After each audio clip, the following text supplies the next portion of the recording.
ಬಂದಿಲ್ಲ ನಾವು ಶಾಂತ ರೀತಿಯಲ್ಲಿ ಬಾಯಿ ಬಿಟ್ರೆ ಅವಾಗ ಕೇಳಿ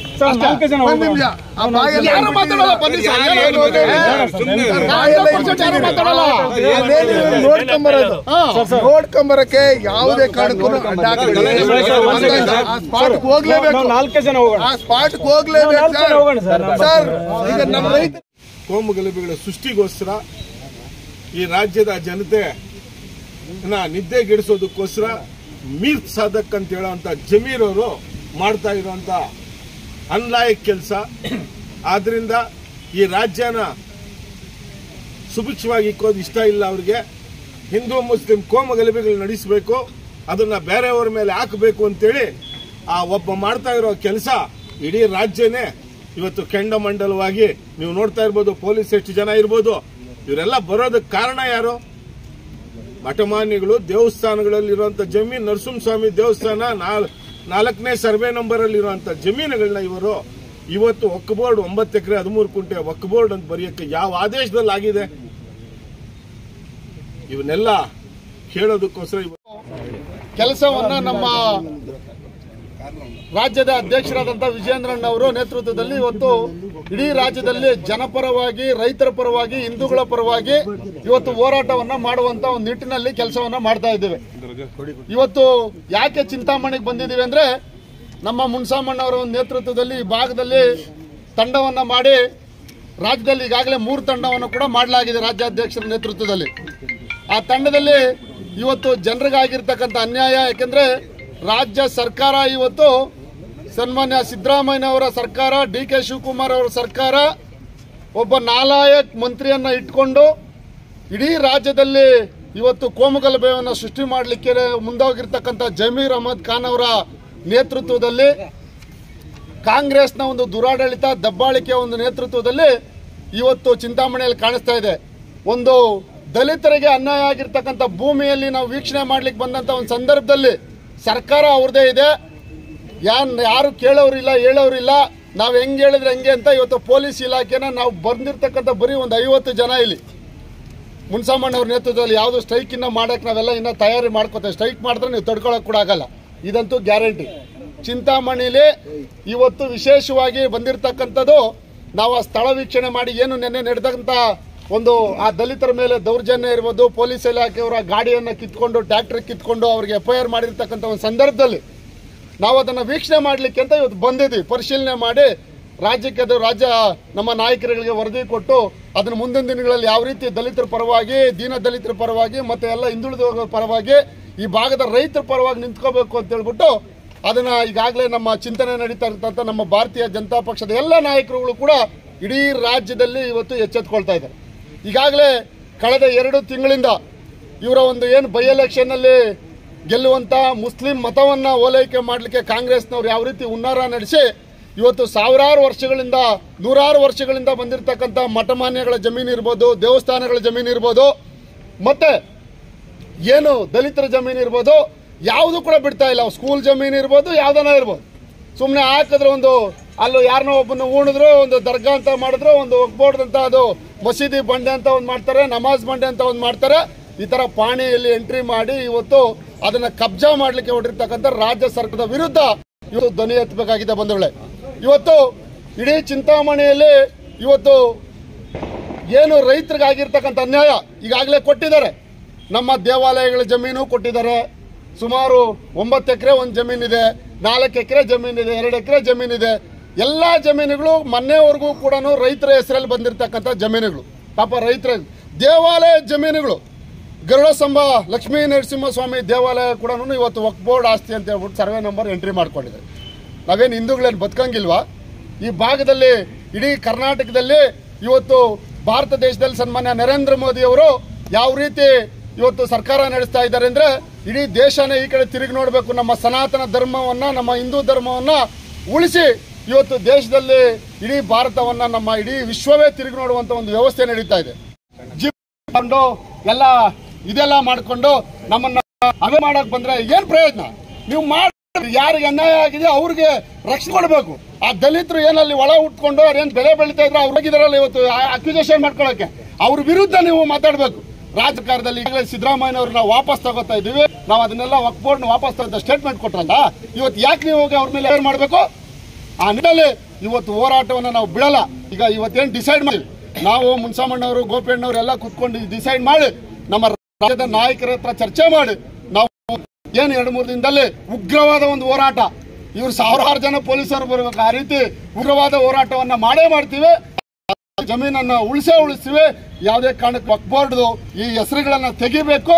ನಮ್ಮ ದೇವಸ್ಥಾನಗಳದಾಗಿರ್ಬೋದು, ಮತ್ತೆ ಮಠಗಳದಾಗಿರ್ಬೋದು, ರೈತರದಾಗಿರ್ಬೋದು, ಸ್ಮಶಾನಗಳದಾಗಿರ್ಬೋದು, ಅದನ್ನು ವಾಪಸ್ ಬಿಡೋವರೆಗೂ ಯಾವ ಕಾರಣಕ್ಕೂ ನಾವು ಬಿಡಲ್ಲ. ಏನು ದೇವಸ್ಥಾನಗಳನ್ನ ಇವತ್ತು ವಕ್ಫ್ ಬೋರ್ಡ್ ಸೇರಿಸಿರ್ತಕ್ಕಂಥದ್ದು ಇದನ್ನೆಲ್ಲ ನೋಡ್ತಾ ಇದ್ರೆ, ಈಗ ತಾನೇ ಒಬ್ರು ಅರ್ಜಿ ಕೊಟ್ರಿ ಇಲ್ಲಿ ಕೂಟಳ್ಳಿದು, ಅಲ್ಲಿ ಗರುಡ ಸ್ತಂಭ ಇದೆ, ನರಸಿಂಹಸ್ವಾಮಿ ದೇವಸ್ಥಾನ ಇದೆ, ನಾನು ಈಗ ನೋಡ್ತಿದ್ದಲ್ಲ, ಇವೆಲ್ಲ ಇದಾವೆ. ಇವೆಲ್ಲ ಇದ್ರೂ ಅದನ್ನ 4 ಎಕರೆ 4 ಗುಂಟೆ ಜಾಗನ ವಕ್ಫ್ ಬೋರ್ಡ್ಗೆ ಅನ್ನೋ ಲೆಕ್ಕಾಚಾರದಲ್ಲಿ ಸೇರಿಸಿರ್ತಕ್ಕಂಥದ್ದು ಇದನ್ನೆಲ್ಲ ನೋಡಿದ್ದೀನಿ. ಇವತ್ತು ಇಲ್ಲಿರ್ತಕ್ಕಂಥ ಸಚಿವರು, ಕಾಂಗ್ರೆಸ್ ಪಕ್ಷದಲ್ಲಿರ್ತಕ್ಕಂಥ ಸಚಿವರು ಏನು ನಮಗ್ ಗೊತ್ತಿಲ್ಲ ಅಂತ, ನಾವೇನು ಮಾಡೇ ಇಲ್ಲ ಅನ್ನೋ ಲೆಕ್ಕಾಚಾರದಲ್ಲಿ ಡ್ರಾಮಾ ಆಡ್ತಾ ಇದ್ದಾರೆ ಕರ್ನಾಟಕ ರಾಜ್ಯದಲ್ಲಿ ಎಲ್ಲ ಸಚಿವರುಗಳೆಲ್ಲರೂ. ನಿಮ್ ಯೋಗ್ಯತೆಗ ಜಮೀರ್ ಅಹಮದ್ ಖಾನ್ ಅವ್ರಿಗೆ ಬಹಿರಂಗವಾಗಿ ಏನಯ್ಯ ಜಮೀರ್ ಅಹಮದ್ ಖಾನ್, ನಮಗೆಲ್ಲ ಕಮ್ಯುನಿಟಿಯವರು ನಮ್ಗೆ ವೋಟ್ ಹಾಕಿ ನಮ್ಮನ್ನ MLA ಮಾಡಿದ್ದಾರೆ, ಬರೀ ಒಂದು ಕಮ್ಯುನಿಟಿ ವೋಟ್ ಹಾಕಿಲ್ಲ. ಹಂಗಿರ್ತಕ್ಕಂಥ ಸಂದರ್ಭದಲ್ಲಿ ನೀನು ಮುಖ್ಯಮಂತ್ರಿಗಳು ಹೇಳಿದ್ರು ಅಂತ ಹೇಳಿ ತೊಗ್ಲಕ್ ದರ್ಬಾರ್ ಮಾಡಿದೆಯಲ್ಲ ಎಲ್ಲಾ ಜಿಲ್ಲೆಗಳಲ್ಲೂ ಹೋಗಿ, ಇವತ್ತು ಕರ್ನಾಟಕ ರಾಜ್ಯನೇ ಹತ್ಕೊಂಡು ಉರಿತಾ ಇದೆ. ಬಿಜೆಪಿ ಅವ್ರನ್ನ ನಾವು ಕೋಮು ಗಲಭೆ ಇನ್ನೊಂದು ಮತ್ತೊಂದು ಜಾತಿಗಳ ಮಧ್ಯೆ ವಿಷ ಬೀಜ ಬಿತ್ತಾ ಇದ್ದಾರೆ ಅಂತ ಹೇಳಿ ನಾವ್ ಹೇಳ್ತಾ ಇದ್ರಿ. ಅದು ನೋಡಿದ್ರೆ ಇವಾಗ ನಮ್ಗೆ ಸುತ್ಕೊಂಡಿದೆ. ಅದು ಈ ಕರ್ನಾಟಕ ರಾಜ್ಯದಲ್ಲಿ ಶಾಂತವಾಗಿದ್ದಂತ ಕರ್ನಾಟಕ ರಾಜ್ಯದಲ್ಲಿ ಇವತ್ತು ಜಾತಿಗಳ ಮಧ್ಯೆ ಹಿಂದೂ ಮುಸ್ಲಿಮ್ಸ್ ಅಂತ ಹೇಳಿ ವಿಷ ಬೀಜ ಬಿತ್ತಿರ್ತಕ್ಕಂಥದ್ದು ಕಾಂಗ್ರೆಸ್ ಸರ್ಕಾರ, ಸಿದ್ದರಾಮಯ್ಯನವರು, ಜಮೀರ್ ಅಹಮದ್ ಖಾನ್ ಅವರು ಅಂತ ಹೇಳ್ಬಿಟ್ಟು ಹೇಳಿ ಕೇಳಕ್ ನಿಮ್ಗೆ ಯೋಗ್ಯತೆ ಇಲ್ಲ. ನೀವು ಇವತ್ತು ಮಂತ್ರಿ ಸ್ಥಾನಗಳಲ್ಲಿ ಇದ್ದೀರಿ. ನೀವು ಸಿದ್ದರಾಮಯ್ಯನವ್ರ ಮಂತ್ರಿ ಮಂಡಲ ಟೋಟಲ್ ಆಗಿ ಜಮೀರ್ ಅಹಮದ್ ಖಾನ್ ಅವ್ರಿಗೆ ಸರೆಂಡರ್ ಆಗ್ಬಿಟ್ಟಿದ್ದಾರೆ. ಅಲ್ಲಿ ಅವ್ರು ರಾಹುಲ್ ಬಾಬಾ ಇದಾರಲ್ಲ, ಅವ್ರ ಆದೇಶ, ರಾಹುಲ್ ಬಾಬಾ ಅವ್ರ ಆದೇಶ ಏನಂದ್ರೆ ಈ ದೇಶದಲ್ಲಿರ್ತಕ್ಕಂಥ ಪ್ರತಿಯೊಬ್ಬರು 3ನೇ ಬಾರಿನೂ ಸನ್ಮಾನ್ಯ ನರೇಂದ್ರ ಮೋದಿಜಿ ಅವ್ರನ್ನ ಪ್ರಧಾನಮಂತ್ರಿ ಮಾಡಿದ್ರು. ಇನ್ನ ನಾನಿಲ್ಲಿ ಪ್ರಧಾನಮಂತ್ರಿ ಇನ್ನೊಂದು ಮತ್ತೊಂದು ಆಗಕ್ಕಾಗಲ್ಲ, ಹೋಗಿ ಚೈನಾ ಫೇವರ್ ಆಗಿ ಭಾರತ ವಿರುದ್ಧವಾಗಿ ಮಾತಾಡಿದೆ, ಅದಾದ್ಮೇಲೆ ಅಮೆರಿಕ ಕೋರ್ಟ್ ಬಂದೆ, ಅದಾದ್ಮೇಲೆ ಪಾಕಿಸ್ತಾನ ಫೇವರ್ ಆಗಿ ಮಾತಾಡಿದೆ. ಯಾರ್ಯಾರು ದೇಶ ವಿರೋಧಿ ಚಟುವಟಿಕೆಗಳು ಮಾಡ್ತಾರೋ, ಧರ್ಮ ವಿರೋಧಿ ಚಟುವಟಿಕೆಗಳು ಮಾಡ್ತಾರೋ ಅವ್ರನ್ನ ನಮ್ಮೋರು ಅಂತ ಹೇಳ್ಬಿಟ್ಟು ತಗೊಂಡೆ. ಇವತ್ತು ದೇಶದಲ್ಲಿರ್ತಕ್ಕಂಥ ಅವ್ರು ಪ್ರತಿಯೊಬ್ರು ನೀನು ನಮ್ಮೋನಲ್ಲ ಅಂತೇಳಿ ಡಿಸೈಡ್ ಮಾಡಿದ್ದಾರೆ. ಅದಕ್ಕೋಸ್ಕರ ನಾವು ಈ ಅಲ್ಪಸಂಖ್ಯಾತರ ಓಟ್ಗಳು ಮಾತ್ರನೇ ನಮ್ ಗಟ್ಟಿ ಅನ್ನೋ ಲೆಕ್ಕಾಚಾರದಲ್ಲಿ ಬಂದು ಅಲ್ಲೆಲ್ಲೋ ನಿಂತ್ಕೊಂಡು ಸೋಲ್ತಾ ಇದ್ರು. ಮೊನ್ನೆ ಏನೋ ಹೆಚ್ಚು ಕಮ್ಮಿ ಗೆದ್ಬಿಟ್ಟವ್ರೆ. ವೈನಾಡಲ್ಲಿ ಬಂದು ಅವರು ತಂಗಿನೂ ಎಲೆಕ್ಷನ್ ನಿಲ್ಸವ್ರೆ. ಎಲೆಕ್ಷನ್ ನಿಲ್ಸಿ ನಾವು ಇದು ಮಾಡ್ಬೇಕು ಅಂತ ಹೇಳ್ಬಿಟ್ಟು ಹೇಳಿ ಬಂದಿದ್ದಾರೆ. ಹಂಗಿರ್ತಕ್ಕಂಥ ಅವ್ರ ಆದೇಶ ಎಲ್ಲೆಲ್ಲಿ ತೆಲಂಗಾಣದಲ್ಲಿ ಕೋಲಾರಲ್ಲಿ ಇರ್ಬೋದು, ಎಲ್ಲಾ ಕಡೆನೂ ಸುಮಾರು ಜನ ಏನು ನಮ್ಮ ರೈತರು ಫಾರಂ ನಂಬರ್ 53 ಹಾಕಿದ್ದಾರೆ, ಅಕ್ರಮ ಸಕ್ರಮ ಅರ್ಜಿ ಹಾಕಿದ್ದಾರೆ. ಎಲ್ಲೋ ಉಳುಮೆ ಮಾಡ್ಕೊಂಡು ಉಳುವವನಿಗೆ ಭೂಮಿ ಅಂತ ಹೇಳ್ಬಿಟ್ಟು ಏನು ಕಾನೂನು ಬಂದು ಆದ್ಮೇಲೆ ನಿಮ್ಮ ಅಪ್ಪನ ಹೈದರಾಲಿ ಆಗ್ಲಿ, ಟಿಪ್ಪು ಸುಲ್ತಾನ್ ಆಗ್ಲಿ, ಯಾರೇ ಉತ್ಕೊಂಡಿದ್ರೆ ಕೊಡೋದು, ಯಾರು ಅವತ್ತು ವ್ಯವಸಾಯ ಮಾಡ್ತಾ ಇದ್ರು ಅವ್ರದೇ ತಾನೇ ಜಮೀನು. ಹಂಗಿರ್ತಕ್ಕಂಥ ಸಂದರ್ಭದಲ್ಲಿ 62ನೇ ಇಸ್ವಿಯಲ್ಲಿ ಮಾರಿರ್ತಕ್ಕಂಥ ಜಮೀನ ಮತ್ತೆ ನಮ್ದು ಪಕೀರಿ ನಮ್ತೆ ಅಂತ ಹೇಳ್ಬಿಟ್ಟು ಹೇಳ್ತಿರೋದ್ರೆ ನಾಚಿಕೆ ಆಗಲ್ವ ನಿಮಗೆ?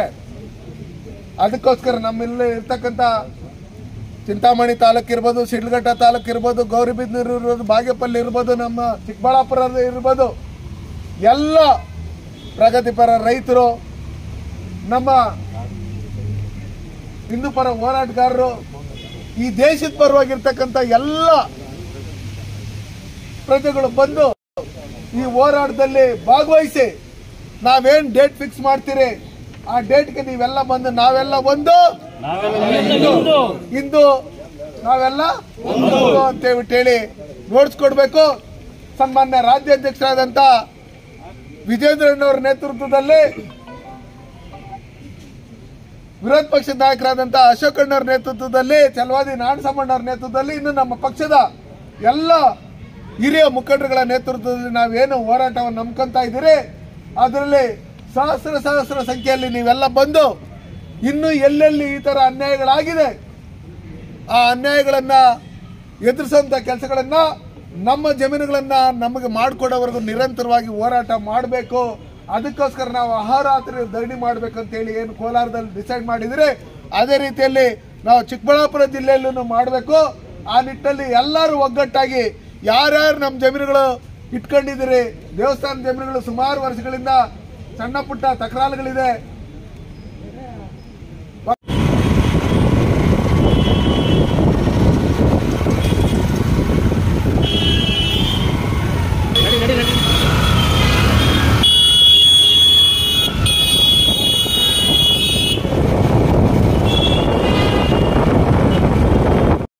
ಸಂವಿಧಾನ ದೇವಸ್ಥಾನಕ್ಕೆ ಒಕ್ಕು ಅಂತ ಮಾಡ್ಕೊಂಡ್ಬಿಟ್ರೆ ದರ್ಬಾರ್ ಮಾಡ್ತೀರಾ ನೀವು ಸಿದ್ದರಾಮಯ್ಯಗೆ ಬಂದು? ಅಣ್ಣ ಅದೇನು ಗೊತ್ತಾ ವಜಾ ಆಗಿದೆ ಅಂತ, ಇವರು ನಾವ್ ಯಾರಿಗೂ ಮಂಜೂರಿನೇ ಮಾಡಿಲ್ಲ, ಮಂಜೂರಿನೇ ಮಾಡಿಲ್ಲ ವಜಾ ಆಗಿರೋದು. 2013ರಲ್ಲಿ ಯಾವಾಗ ಹಿಂದೆ ಏನ್ ಮಾಹಿತಿ ಕೊಟ್ಟಿದ್ದಾರೆ ಅನ್ನೋದ್ರ ಬಗ್ಗೆ ನಾನು ಕಾಮೆಂಟ್ ಮಾಡ್ಲಿಕ್ಕೆ ಆಗಲ್ಲ. 2014ರಲ್ಲಿ ಆದೇಶ ಆಗಿದೆ, ಈಗ ಕೋರ್ಟ್ ಅಲ್ಲಿ ಪೆಂಡಿಂಗ್ ಇದೆ. ಕೋರ್ಟ್ ಅಲ್ಲಿಂದ ಏನ್ ಇತಿಹಾಸ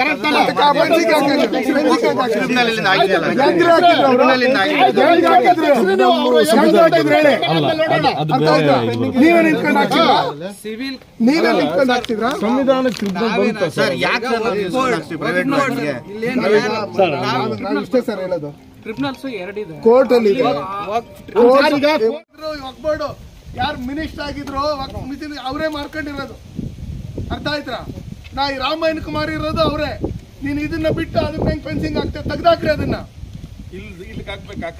ಅರ್ಥ ಆಯ್ತಾ? ಇಲ್ಲ ಇದನ್ನು ಸೇರ್ಸಿ ಹಾಕೊಳ್ರಿ. ರಾಮಾಯಣ ಕೊಟ್ಟಿರೋರಾದ್ರೆ ಅವ್ರು ಹಾಕೊಳ್ಳಿ ಬಿಡ್ರಿ, ಅವರು 100% ರಾಮಾಯಣ ಕೊಟ್ಟಿರೋರು, ರಾಮಾಯಣ ಮಕ್ಕಳು ಮೊಮ್ಮಕ್ಕಳು ಆದ್ರೆ ಹಾಕೊಳ್ಳಿ ಬಿಡ್ರಿ ಕಾಂಪೌಂಡ್. ಅವರು ರಾಮಾಯಣಕ್ಕೆ ಮಾರಿದಾರಲ್ಲ ಸತ್ತಾರ್ ಸಾಬು. ಆಮೇಲೆ ಇನಾಮ್ತಿ ಲ್ಯಾಂಡ್ ಯಾವುದೇ ವಕ್ಫ್ ಬೋರ್ಡ್ ಬರಲ್ಲ, ಅರ್ಥ ಆಯ್ತಾ? ಕಟ್ಟೆ ಇದೆ, ಅವ್ರ ಸಮಾಧಿಗಳಿದೆ, ರಾಮಯ್ಯ ಅವ್ರದ್ದೆಲ್ಲ ಇರ್ತಕ್ಕಂಥ ಸಂದರ್ಭ ಇರ್ತಕ್ಕಂಥ. ಅವತ್ತು ಮಣ್ಣು ತಿನ್ಕೊಂಡಿದ್ದು ಇವತ್ತು ರೈತರು 106 ವರ್ಷಗಳು ಉಳುಮೆ ಮಾಡ್ಕೊಂಡು ಅವ್ರ ದುಡ್ಡೆಲ್ಲ ಹಾಕಿ ಎಲ್ಲ ರೆಡಿ ಮಾಡ್ಕೊಂಡಿದ್ದ ಬೆಳೆಗಳನ್ನು ಅವ್ರು ಬಂದು ಏಕಾಏಕಿ ಬಂದು ಕಿತ್ತಾಕಿ ಅವರ ಟ್ರ್ಯಾಕ್ಟರ್ಗಳನ್ನೆಲ್ಲ ಮತ್ತೊಂದು ಎಲ್ಲ ಸೀಸ್ ಮಾಡಿ ದೌರ್ಜನ್ಯದಿಂದ ಇವತ್ತು ಅವ್ರನ್ನ ಮಕ್ಕಳಿಸಿದಂಥ ಕೆಲಸಗಳು ಏನು ಮಾಡ್ತಾ ಇದ್ದಾರೆ. ನಾವು ಇದನ್ನ ಯಾವುದೇ ಕಾರಣಕ್ಕೂ ಸಹಿಸೋದಕ್ಕೆ ಸಾಧ್ಯ ಇಲ್ಲ. ಇವತ್ತು ದೇವಸ್ಥಾನ ಜಮೀನುಗಳಿರಲಿ, ಮಠದ ಜಮೀನುಗಳಿರಲಿ, ಮಾನ್ಯ ಜಮೀನುಗಳಿರಲಿ, ನಮ್ಮ ಮುರುಗಮಾಲಲ್ಲಿ ನರಸಿಂಹಸ್ವಾಮಿ ದೇವಸ್ಥಾನ ಏನಿದೆ 106 ವರ್ಷಗಳ ಇತಿಹಾಸ ಇರ್ತಕ್ಕಂಥದ್ದು, ನಮ್ಮ ಗುಟ್ಟೆ ಆಂಜನೇಯ ಸ್ವಾಮಿ ದೇವಸ್ಥಾನ ಶಿಲ್ಗಢದಲ್ಲಿ ಇರ್ತಕ್ಕಂಥದ್ದು, ಶಿಲ್ಗಢ ಟೌನಲ್ಲಿ ಇರ್ತಕ್ಕಂಥ ತಿಮ್ಮರಾಯ ಸ್ವಾಮಿ ದೇವಸ್ಥಾನದಲ್ಲಿ ವಿಗ್ರಹ ತಗೊಂಡೋಗಿ ಎಲ್ಲ ಬಿಸಾಕಿ ಅದನ್ನು ತರಕಾರಿ ಅಂಗಡಿ ಮಾಡ್ಕೊಂಡಿರ್ತಕ್ಕಂಥದ್ದು. ಇದನ್ನೆಲ್ಲ ನೋಡ್ತಾ ಇದ್ರೆ ಕರ್ನಾಟಕ ರಾಜ್ಯದಲ್ಲಿ ಪಾಕಿಸ್ತಾನ ಏಜೆಂಟ್ ಅಂತ ಹೊರಿಸ್ತಾ ಇರ್ತಕ್ಕಂಥ ಈ ಕಾಂಗ್ರೆಸ್ ಸರ್ಕಾರನ ಇವತ್ತು ಒಂದು ಕಮ್ಯುನಿಟಿನ ಮೆಚ್ಚುವಂಥ ಕೆಲಸಗಳನ್ನು ಏನು ಮಾಡಿ ಇವತ್ತು ಈ ರಾಜ್ಯದಲ್ಲಿ ಇರ್ತಕ್ಕಂಥ ಪ್ರತಿಯೊಬ್ಬರು ಬಹುಸಂಖ್ಯಾತರನ್ನ ಇವರು ವಿರೋಧ ಕಟ್ಕೊಂಡಿದೆ. ನಾವು ಮುಂದಿನ ದಿನಗಳಲ್ಲಿ ನಮ್ಮ ಭಾರತೀಯ ಜನತಾ ಪಾರ್ಟಿ ಅಧ್ಯಕ್ಷರಾದಂಥ ವಿಜೇಂದ್ರ ಅವರ ನೇತೃತ್ವದಲ್ಲಿ, ವಿರೋಧ ಪಕ್ಷದ ನಾಯಕರಾದಂಥ ಅಶೋಕ್ ಅಣ್ಣವ್ರ ನೇತೃತ್ವದಲ್ಲಿ ನಮ್ಮ ಎಲ್ಲ ಹಿರಿಯ ಮುಖಂಡರುಗಳೆಲ್ಲ ಒಟ್ಟಿಗೆ ಸೇರಿಕೊಂಡು ನಾವು ಈ ರೈತರಿಗೆ ಮತ್ತು ನಮ್ಮ ಮಠ ಮಂದಿರಗಳು ಮತ್ತು ಖರಾಬ್ ಜಮೀನು, ಸರ್ಕಾರಿ ಜಮೀನುಗಳನ್ನ ಉಳಿಸಂತ ಕೆಲಸ ಮತ್ತೆ ನಮ್ಮ ಭೂಮಿ ನಮ್ಮ ಹಕ್ಕು ಅನ್ನೋ ನಿಟ್ಟಿನಲ್ಲಿ ಹೋರಾಟ ಮಾಡಿ ಇವ್ರಿಗೆ ನ್ಯಾಯ ಕೊಡಿಸಂತ ಕೆಲಸಗಳನ್ನ ನಾವು ಮುಂದಿನ ದಿನ ತಂದೆ ಈ ಜಮೀನನ್ನ ತಗೊಂಡು. ಯಾವಾಗ ತಗೊಂಡಿದ್ರಿ ಜಮೀನು? ಯಾರಾದ್ರೂ ತಗೊಂಡಿದ್ ನೀವು? 7 ವರ್ಷ. ಯಾವಾಗ? 62ನೇ ಇಸ್ವಿಯಲ್ಲಿ. ಆ ರಿಜಿಸ್ಟರ್ ಕಾಪಿ ಎಲ್ಲ ಇದೆ. ಈಗ ಯಾವಾಗ ಇದು ಕಾಂಪೌಂಡ್ ಹಾಕೊಂಡಿದ್ದು ಯಾರು? ಸಾಹೇಬ್ರು ಹಾಕಿದ್ದಾರೆ ಸರ್, ನಮ್ಮನ್ನು ಆಚೆ ತಳ್ಳಿಬಿಟ್ಟು ಹಾಕಿರೋದು ಸರ್. ಇದು ಕಳಿದ್ದಾರೆ ಸರ್. ಗಲಾಟೆ ಮಾಡಿದ್ರೆ ನೀವ್ಯಾರು ಅಂತ 60-70 ಜನ ಬಂದು ತಳ್ಳಿಬಿಟ್ಟು ಕಾಂಪೌಂಡ್ ಹಾಕಿದ್ದಾರೆ. ಸರ್ವೆ ಮಾಡಿಸಿದ್ರು. ಮಾಡ್ದಿರ ಮಾಡು ಅಂದರೆ ಅವ್ರು ನಾವು ಮಾಡೋದೆ ನಮ್ದು ಹಕ್ಕು ಅಂತ ಹೇಳ್ಬಿಟ್ಟು ಸರ್ವೆ ಮಾಡಿದ್ವಿ. ಯಾಕೆ ಅವ್ರು ಪೊಲೀಸ್ ಕಂಪ್ಲೇಂಟ್ ಕೊಡ್ಲಿಲ್ವಾ ನೀವು? ಕೊಟ್ವಿ. ಸಿವಿಲ್ ಮ್ಯಾಟ್ರ್ ಬರಲ್ಲಪ್ಪ, ಅವ್ರ ಪಾಣಿಯಲ್ಲಿ ಅವ್ರ ಹೆಸರು ಬರ್ತಾ ಇದೆ, ನಾವು ಬರೋಕ್ಕಾಗಲ್ಲ, ಕ್ರೈಮ್ ಆದರೆ ಬರ್ತೀವಿ ಅಂತ ಹೇಳಿದ್ರು. ಮತ್ತೆ ಸರ್ ಏನಾದರೂ ನೋಡಿ ಸರ್ ಅಂತ ಹೇಳಿದ್ರೆ ಇಲ್ಲ ಬರಲ್ಲ ಅಂತ ಹೇಳಿದ್ರು. ಅವ್ರು ಬಂದು 500 ಜನ ಬಂದು ಒಂದೇ ಸಲ ಏಕೆಯಾಗಿ ಬಂದು ನಮ್ಮನ್ನು ಕತ್ತಿ ಹಿಡಿದು ಆಚೆ ಹೇಳಿದ್ರು. ಕೋಸ್ ಇತ್ತು, ಕಟಾವ್ ಮಾಡಕ್ ಕೋಸು 2 ಎಕರೆ ಅದು ಎಲ್ಲ ಸೇರಿ ಎಲ್ಲ ಬಂದ್ಬಿಟ್ಟಿದೆ. ಲಾರಿಗಳಲ್ಲಿ ಇಲ್ಲೇ ಇಳ್ಕೊಂಡಿದ್ದವ್ರು. ಊರಲ್ಲಿ ಕೆಮ್ಮು ಐಪಿಂದ ಊರ್ಕೆ ಅಲ್ಲಿ ಗಲಾಟೆ ಕೂತಾರೆ ಕಳ್ಕೊಂಡು ಕೊಡ ಅಂತ ಹೇಳಿದ್ರು. ಓಡಿ ಹೋಗಿ ಎಲ್ಲ ನಾವು 4-5 ಜನ ಸ್ಟೇಷನ್ ಅಲ್ಲಿ ಕಂಪ್ಲೇಂಟ್ ಕೊಡಕ್ ಹೋದ್ರೆ ಸಿವಿಲ್ ಮ್ಯಾಟ್ರ್ ಇದು ಬರಲ್ಲ ಅಂತ ಹೇಳಿದ್ರು. ನಾವೇನ್ ಮಾಡಿದೆ ಅವಾಗ? ವರ್ಕರ್ಸ್ ಮುಸ್ಲಿಮ್ಸ್ ಬಂದು